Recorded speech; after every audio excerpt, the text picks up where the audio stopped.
everybody, and welcome back to this week's Stoke. I hope you've been enjoying the episode so far, and I know that this one won't disappoint, and it's really going to put me on the spot. It's not every day that the interviewer gets to interview the perfect sports commentator. So my questioning skills are going to get put to the test, and I'm super excited to introduce you all to NBC sports commentator Steve Porino, who's here with us today. So welcome, Steve. Thank you. Now I feel like I've been put on the spot here. Okay, I'm ready. It's going to be great. It's going to be great. And so I really want to take the time to talk to you a little bit about your ski career, but really move into the fact that ski racing is a sport that our community knows and loves, but it isn't a sport that really is as popular amongst people who are outside of it. And so I think you have a really interesting perspective that we can get into as we get through our conversation about how could we continue to spread this sport with more people. And you're already doing a really good job of that already. So I think it'll just be a fun thing to share with the sync community and just talk about ski racing, which is something that I think we could both do all day long. So I think, Steve, the best way to get started is just start with your story. How did you get into ski racing? I know that it was kind of a little bit of a different path. You ended up on the East Coast. And what was your career really like? So my dad ski raced. So he's European. He grew up in Switzerland and Italy, and it was something he did. And I was the youngest of four. And I think in many ways, my story is a lot like other ski families, whereas if the older siblings do it, you got to get in the car. And I lived in the Midwest. I mean, even though I learned how to ski at Haystack in Vermont, at the age of 6, we moved to the Midwest. And it's one of those things like if the whole family is going to go ski, which in the Midwest always is a drive, everyone goes. And so I was the youngest of 4. I had still have 3 older sisters. And so when we would load up every day and they became ski racers and they would go to Wilmot Mountain, which is on the border of Wisconsin and Illinois. And I'd hop in the car and I went along too. And so started as a family thing, which I think is the case for a lot of people, particularly when there's a drive involved, because, back in my day, not everyone had a car. We had one car and we all went. That's what we did. And then so from there, I got into it and I really loved it. And I would go after school. Mom would leave the crock pot out. We'd eat dinner at 4:00, get in the car, go night ski, drive an hour to ski in 256 feet of vertical drop at Wilmot Mountain.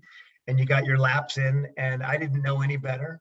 And I thought that was the greatest thing in the world. And I got way into it, and I was one of the best in the Midwest. And my dad got transferred back to work on the East Coast, and that's how the whole Burke story evolved for me. Okay, so not only are you an epic Midwest skier, and so it's kind of hard to do anything but slalom there, but then you end up going to Burke, spend some time at Burke, and then you kind of get into the speed track. How the heck did those chain of events happen? Well, I mean, if you let me look at Lindsey Vaughn. She was her dad, by the way, when I was 6, was my coach. Oh, no way. And gravitate towards for me, I gravitated towards what I was better at. And I didn't know I would be better at it until there was some downhill races at Killington and Sugarloaf that suddenly I did well at. So we go in a direction where we have success. And, there are lots of downhillers that come from small places. We think of them as being sort of Western animals. But again, the prime example is Lindsey Vaughn, who came from Minnesota. And it wasn't until, she was in Vail at age 13. So there was this evolution. I think in a lot of ways, one of the best things a skier can do is start in a small ski area where you get your laps and you're not distracted either. I live in Sun Valley now, and it's so great to just go skiing that sometimes it's not that fun to get your laps in and to do all those reps that make you a better ski racer. But at a time where I didn't know better, my laps, 20, 25 runs a day at Wilmot, I couldn't have been happier. I had no idea what powder skiing was. I wasn't cliff jumping, there wasn't any of that. And so at that younger age, I kind of got my fundamentals. I did my gym work when I didn't know that there was sort of, kind of greater horizons for ski racing. And so then when I got to Burke, it was so slalom and GS. Super G basically didn't exist. Yep. That didn't mean that we didn't go top to bottom on Willoughby as fast as we could go and launch off of what was the slalom start. Then, you'd have 1 or 2 downhills a year, and we would have our downhill training. And for whatever reason, that was really small, I was good at it. And then I made the World Junior Championships, which were all the way over in Sugarloaf. And Real trek there. and so that was the beginning of it. And I was better at that relative to the rest of the country than I was at slalom and GS. And so that was the direction I headed. Simple as that. And I happen to love it. There you go. That's the most important part. But I like the idea that you really just build up that time on snow when you're young, and then you kind of start to move in the direction that fits how you are as a skier and those techniques that you build up. But really just the enjoyment of the sport has been a theme that I've liked to talk about a ton, because in the end, it's all about how much we love this sport. And I think that that's a really good transition to a personal question, just because my inner Berkey has to know, what was one of your favorite memories at Burke? Yes, it's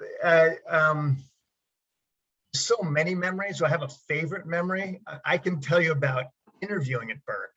Okay. You talk about the passion of the sport. It just broken my ankle. And my first time back on snow was going to Burke when it had snowed. It snowed almost 2 feet, which happens never, right? Rarely. What does happen a lot is it rains on top of that. Yes. It was like water bar ice. I just broken my ankle 6 weeks earlier, and I had to go up on the hill and sort of do my interview. And I remember thinking, like, this is horrific.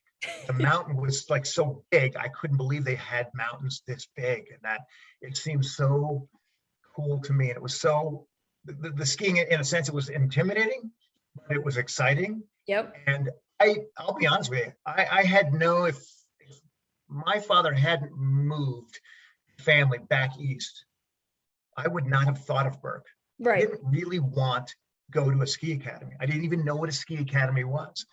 It was just good enough that I knew I wanted to continue my skiing. So and I think this happens to people more often than we set a plan and everything goes to a T.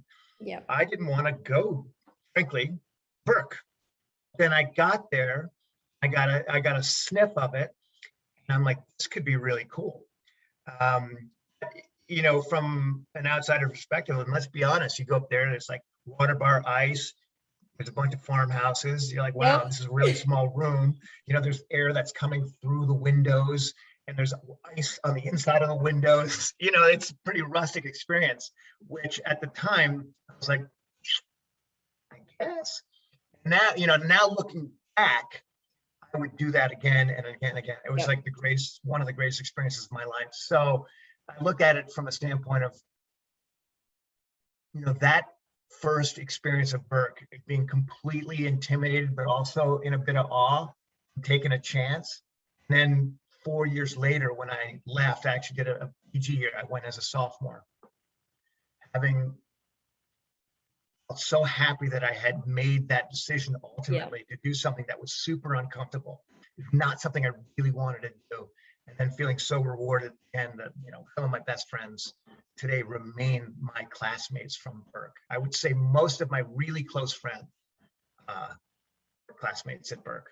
That's incredible. And yeah, it is. I'll tell you, the amount of times that I've slept in my room and there's frost on the inside of my wall and nothing changed. Right, yeah. But then I think it makes more sense now to kind of transition and start talking about what you're doing now with commentating for NBC. How did you really get into commentating for ski racing, and how did that path come from finishing your career? Yeah, I mean, it's not unlike the story I just told you, where there's a little bit of, this wasn't mapped out. This wasn't something I knew I was going to do. I used to kind of play Bob Yaddy, who was the Bob Yaddy basically helped create the sport that, as we know it now, create the World Cup, pro skiing, announcing on television as far back as the '76 Olympics, which was his famous call, when Franz Klammer won. I say, you might not have watched that live, but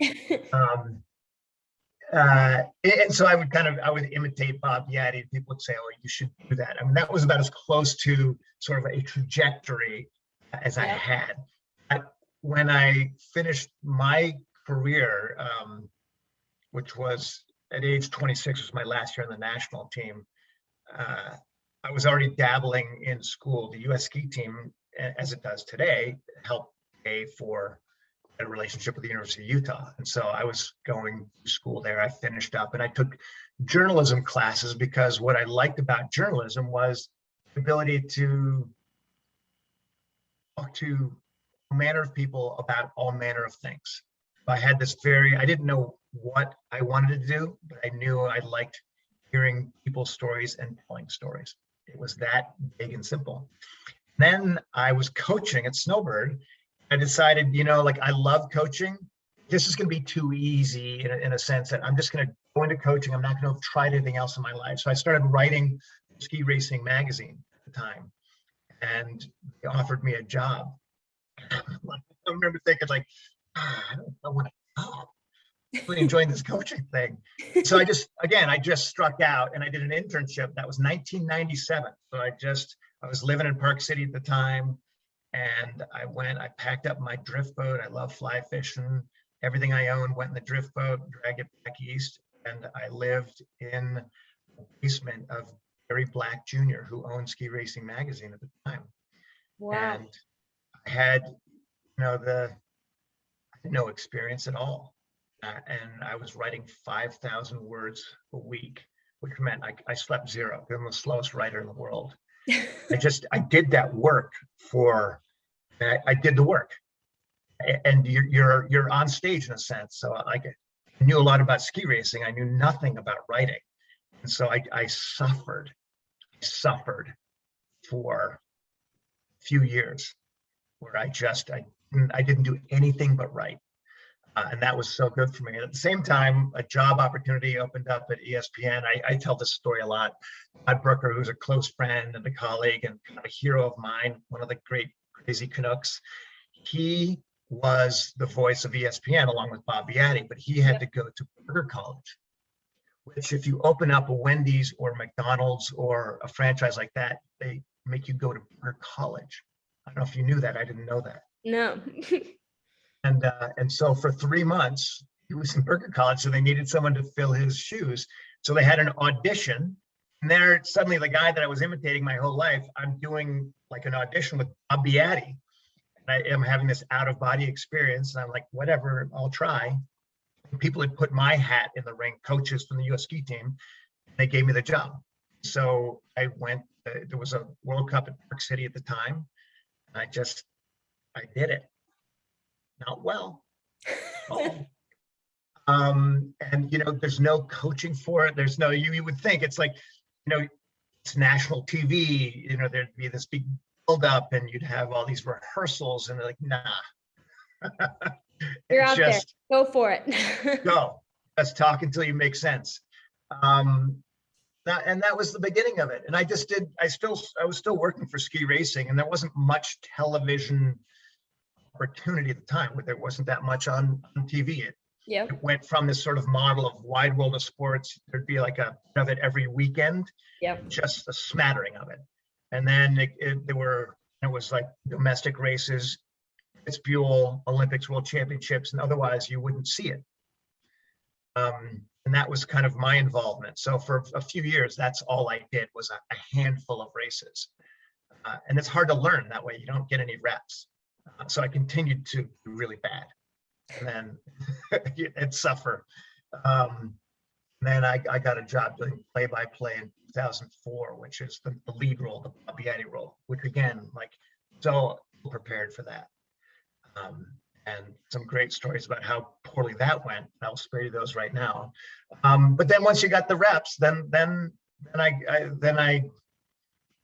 I'm not going to say I blossomed, but I am what I am. And it no longer horrifies me to be on television. It might horrify other people, but it doesn't horrify me.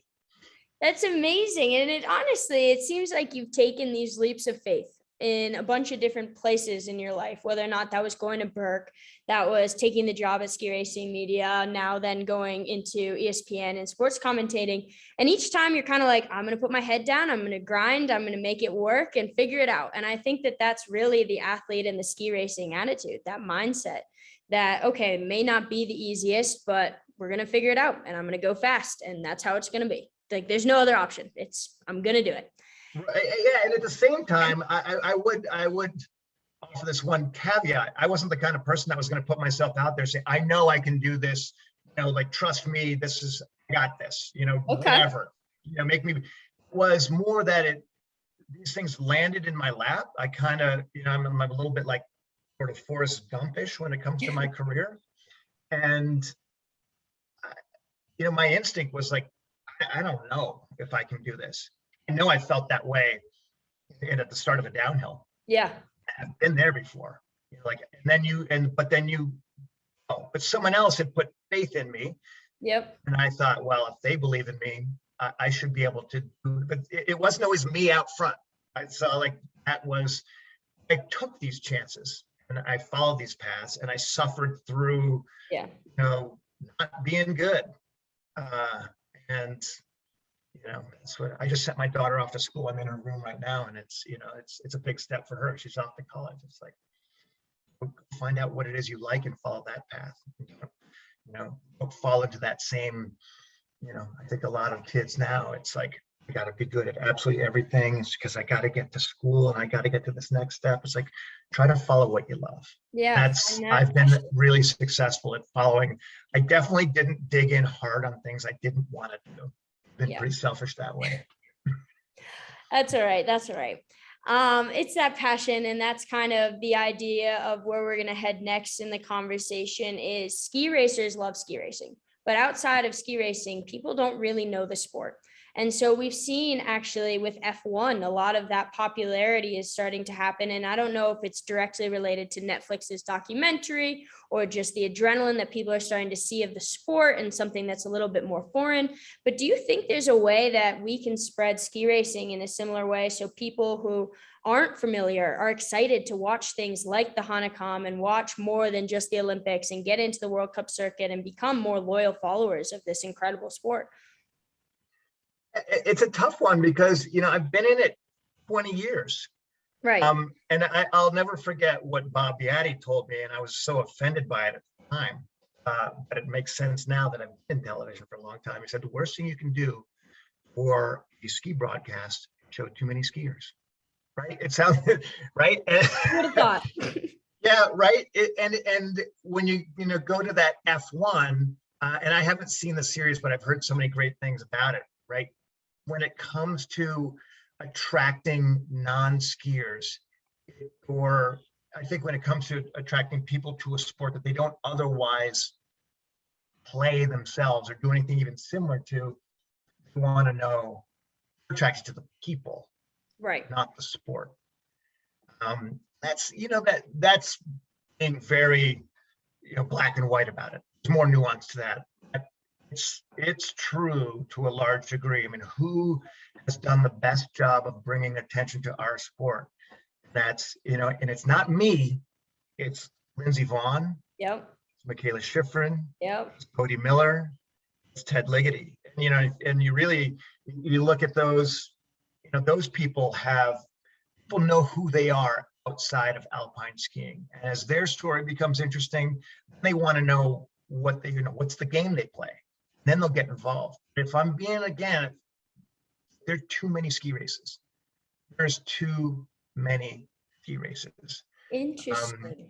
When you think about, I don't really know the F1 schedule, but I assure you there are not 40 races. No, right? I don't think so. 40 men's races, 40 women's races. That's too many.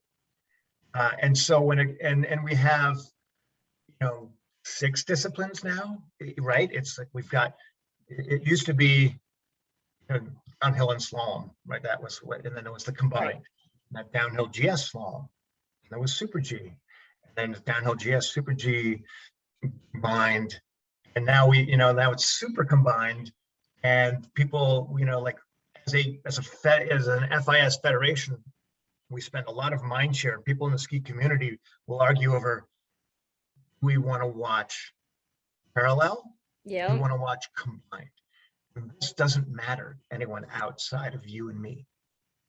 We can have our opinions about, the Europeans would say that parallel racing is just made for TV. It's bastardizing our sport. And this combined is more essential. It's more grassroots and who we are as a people. We need to stop thinking that way if we want to expand our sport as to what appeals to us. If we offend other skiers in an effort to make our sport more appealing, so be it. Right. I think we need to be more unified in how we sell our sport, because it is tricky. If you go to, when I talk to my colleagues in Switzerland, every race they add to the calendar gets like an 80% audience share in Switzerland, right? They don't have to futz with what's the best time to put it on. Right. Should we put on combined? Should we put on parallel? It doesn't matter.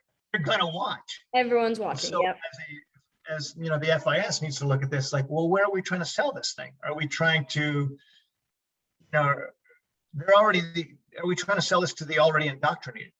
Because people that will complain about parallel, well, they don't turn it off. They still watch it, right? So we need to start listening to the people that aren't paying attention at all. And see how to bring them in. Yeah, and so I just think, there's a lot of different ideas out there. I think we should weigh them all with interest, because what we're doing now by continually adding to the calendar is not the answer in order to garner a larger appeal. I get a little bit up in arms over, we want to expand our sport to include more like other federations. We want to include the Chinese or the Middle East, right? or African countries. Well, if the season goes from October to March and you got to train before that, like what Israeli is going to, who's going to be able to keep up apart from the people that live with snow? Or you raise so much money that you can basically export these people live by snow. Yeah. Then we line up on a glacier, and you've seen the photos where the courses are 10 feet apart. And we go into the ski factory. 100%. So you can see I get a little fired up about this. How are we going to grow this thing? Well, I don't think what we're doing is the way to do it. And I look at what's been a great success. I'll try to be more positive. Like, let's look at Killington. Yeah. Right? That is the most attended women's ski race in the world. Yeah. That's an awesome add to the calendar. It's close to so many within a few hours of 90 million people. Yeah. If you talk about the heartbeat of ski racing in the US, it's New England. Right? It's not to say that there are other, Sun Valley. I don't think there's a community in the country that is more ski racing centric than Sun Valley, but we got like 20,000 people. That's what shows up at Killington. That's an amazing ad. So these things where we add close to urban environments, night racing is amazing. If you want to talk about garnering a television audience, because people that watch ski racing, they happen to ski. So if it's on during the day, you're competing with what you would probably prefer to do. We're going to watch a race, we're going to ski. So, I think the night races, and I think places that are, urban, Levy, Finland. I love Levy, Finland. It's cool. It's, it's got Santa Claus, it's got reindeers. It's really far away. It's not easy to get to. That's not easy to get to. And like, and it just disrupts the calendar the way it's done. Those are all things I think we need to think about globally with our sport. So, there's been great ads. Zagreb, to me, all the night slaloms are great ads, but just constantly adding races to the calendar, to me, not the answer. I don't know if I've answered the question, but I know what I don't like. Yeah, no, I think that's really interesting. And it's awesome. Like the great point about Killington, it is incredible to see how many people do truly show up when they have the opportunity to get there. And so I hope that they continue to hold Killington for years to come and this race really continues to build. And it's interesting about the number of races. That's something I hadn't heard before, and it makes a lot of sense. And so it's interesting to think about something that like isn't as rare. If you're having a race all the time, it's not as exciting, and you're not forcing yourself to tune in for that limited number of races. So I think it's a good point. So, oh, what were you going to say something? Yeah, well, I was going to add, like back to we want, how disappointed are we when Michaela doesn't race, right? Like as if, again, when you're really ensconced in ski racing, you appreciate all the racers. Right. And I do. I know I do. I want to see them. But the general audience is like, if Michaela's not racing, she won't even, and she'll know she's not going to race a month from now. She won't tell anyone up until just before she doesn't go, because it's not good for the people that are hosting the race. Right. Because everyone around the world wants to see the best skiers race. If you load up a calendar to where she gets no time to train or rest, she's not going to go to every race. And we've seen that. And that's the same with even Federica Brignone, like ever skip a race. But you look at the great ski racers, in order for them to be ready to be multi-event skiers and have the time to prepare, there's enough of them out there where an Alexei Pantero would maybe race in everything, but he doesn't have enough time to prepare for all those races if the calendar is 40 races. So if you want to see the best skiers every weekend, you can't steal all of their free time. That's what the calendar does. Yep. And it'd be interesting too to look into how often like a tennis player like Naomi Osaka or like Serena Williams was playing during their entire season, because you really just get that limited down to like 4 major tournaments. And that's what everybody tunes in for. But yes, they may play some other stuff here and there, but that isn't as big as just those 4. And if you're a real tennis fan, you're watching all 4, no matter what. And so it's 40 versus 4 is a big deal. Yeah, it is. So I think then it really brings up the question of the Olympics. I think that's kind of the perfect way to end our conversation. The Olympics have always been this big thing for ski racing. You put it right in the spotlight, see what happens. And, they're gold medals on the line, so everybody wants to watch. You just returned from Tokyo. Is your plan to go and talk and sportscast the Winter Olympics? Kind of what are you thinking moving into that as we're going towards Beijing? No one knows what's going to happen with Beijing. I mean, Beijing doesn't know what's going to happen with Beijing. In terms of, yes, well, I'm confident it will happen. Yeah. Whether we go there might be that's another question, right? Currently, there's a 14-day quarantine ahead of time, and that's, again, when you look at a 40 race schedule for I'm talking about alpine skiing, forget all the other disciplines and all the other sports. There's no way to go, without disrupting massively your World Cup season 14 days early. Yeah. And quarantine. And, is it a hard quarantine, meaning you don't leave your hotel, or is it soft quarantine, meaning you stay in a bubble and you can actually go up on the hill? That's on the athlete side of it. It'll be, by the way, as far as I know, the first Olympics, modern Olympics, where they're going. No one's ever been there. Right. No one, and that's so important, right? You look at past Olympics, and ski companies go, particularly for speed, and they're testing skis, and they know this and they know that. They know nothing. Nobody knows anything. Yeah, it's completely fresh slate. Yeah. So, there's going to be a lot of that from the broadcast side as well. How will we handle it? Are we going to go on site? Right. I typically go as a reporter. I think we don't know right now, but it's very likely that we might have Lindsey Vonn and Ed Ligety in the booth with Dan Hicks, and then I would go as reporter. But would I go alone? And they're back in Stamford, Connecticut. So if you're asking how are we going to do it, we don't really know. It's very likely it'll be the lightest presence at any Olympics, just because of what's happening with COVID and China in particular. Yep. Yeah, a lot of unknowns, and it'll be definitely interesting to follow as stuff gets closer and things get into place and we really get into the season. I think after last season, everybody's hoping that this will be like maybe a little bit more normal, and who knows if that's going to be the reality. But Steve, I have had an incredible time asking you about our sport and talking about ski racing and just talking about spreading the sport and the awareness and the love that we all have. And so thank you so much for coming on today. And Sync community, I hope you enjoyed and learned a little bit about what it takes to be able to spread the sport to more people, talk about the schedule, talk about what's coming and the Olympics, and we'll all be following. And so, Steve, thank you again so much for your time. My pleasure. Thank you.